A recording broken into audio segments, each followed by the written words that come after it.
ফিলিস্তিনের গাজায় ইসরায়েলি হামলায় একদিনে অন্তত ৪৬ ফিলিস্তিনি নিহত হয়েছে। এছাড়া অনাহার ও অপুষ্টিতে এক শিশুসহ আরও ৫ জনের মৃত্যু হয়েছে। এ নিয়ে ক্ষুধা ও অপুষ্টিতে মারা গেল ২২২ জন, এদের মধ্যে ১০১ জনই শিশু। ত্রাণবাহী নৌকা নিয়ে আবারও গাজার উদ্দেশ্যে যাত্রা করবেন পরিবেশকর্মী গ্রেটা থুনবার্গ। এদিকে আংশিক জিম্মি মুক্তির চুক্তি করবেন না বলে জানিয়েছেন ইসরায়েলের প্রধানমন্ত্রী বেনিয়ামিন নেতানিয়াহু। বার্তা সংস্থা রয়টার্স বলছে, গাজায় আগ্রাসনে দিন দিন আরও বেপরোয়া হয়ে উঠছে ইসরায়েল।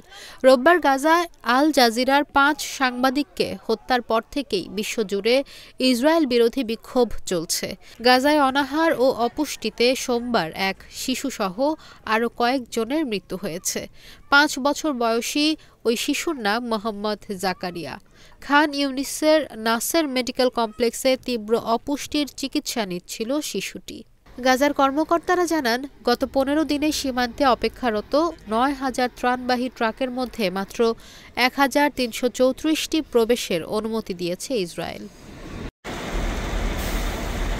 এই অবস্থায় ফিলিস্তিনিদের কাছে খাবার পৌঁছে দিতে ৪ সেপ্টেম্বর বেশ কয়েকটি ত্রাণবাহী নৌকা নিয়ে স্পেন থেকে গাজার উদ্দেশ্যে আবারও যাত্রা শুরু করবেন পরিবেশকর্মী গ্রেটা থুনবার্গ। তিউনিসিয়া সহ বিভিন্ন বন্দরে তাদের সঙ্গে যোগ দেবেন আরও মানবাধিকার কর্মীরা। গাজাবাসীর প্রতি সংহতি জানাতে ৪৪টির বেশি দেশকে একযোগে বিক্ষোভ ও পদক্ষেপের জন্য সংগঠিত করছেন গ্রেটা।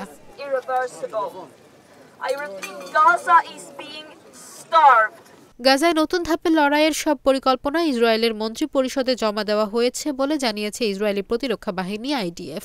তবে আইডিএফের শীর্ষ আইনজীবী ইয়েফাত টোমার সতর্ক করেছেন, গাজা দখল করলে ফিলিস্তিনিদের প্রতিটি বিষয়ের জন্য ইসরায়েলকে দায়ী করা হবে। এতে তেল আবিবের ওপর চাপ পড়বে। এদিকে ফিলিস্তিনি স্বাধীনতাকামী সশস্ত্র গোষ্ঠী হামাসের ওপর সামরিক চাপ বাড়ানোর বিষয়ে মার্কিন প্রেসিডেন্ট ডোনাল্ড ট্রাম্পের সমর্থনের পর আংশিক জিম্মি মুক্তির চুক্তি করবেন না বলে জানিয়েছেন ইসরায়েলের প্রধানমন্ত্রী বেনিয়ামিন নেতানিয়াহু। এরপরেই তার দল লিকুদ পার্টির এক সদস্য দাবি করেন, গাজায় আকাশপথে দেওয়া ত্রাণের বাক্সের মাধ্যমে হামাসকে অস্ত্র এবং আর্থিক সহায়তা দেওয়া হয়েছে।